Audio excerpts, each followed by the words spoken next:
Hello guys, all friends and followers. For today's videos tayo po ay gumawa ng fruit salad or buko salad.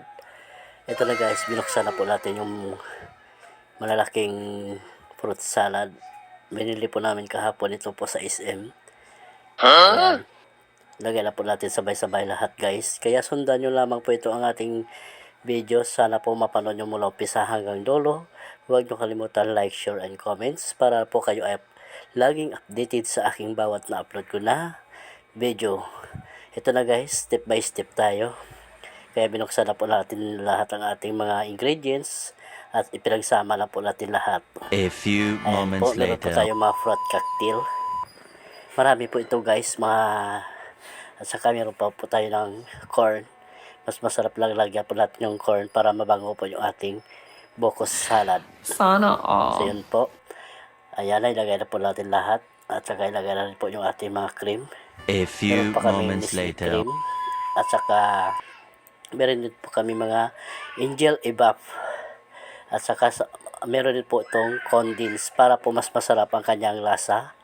Ayan. After this, ilalagay na po natin sa mga cup na maliliit para sabay-sabay na po tayo kukuha nito at saka hindi po ito mahango lahat. Ayan, maglagay na po tayo ng cream, na Nestle cream. Then guys, napakaganda tignan at saka isabay na rin namin lahat ng aming mga ibaf.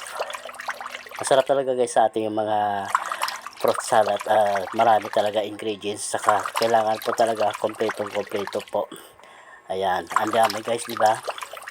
Halos nasa kalahating kalero po ito. Yari ka! Ang ganda ng lagay namin yan, kalero na yun guys, kasi wala po kami lagay na malaki. Kaya masigurado dito na lang para hindi siya aapaw. Ayun, hanguin muna natin yan guys. Ayan.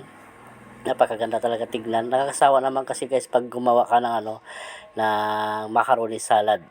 Kaya ginawa na namin mag-fruit salad or buko salad na lang po kami. Ayan po. At saka isabay na rin po natin lahat ang ating mga natirang pangsangkap. Meron po kami dito dyan, guys, at saka yung yung niyog. Ito po, binili namin sa palengke. Ayan. A few moments Napakarami later. rin. Masarap sa amin sa probinsya, maraming niyog doon. Kahit maakyat ka lang doon, dito talaga bili lahat.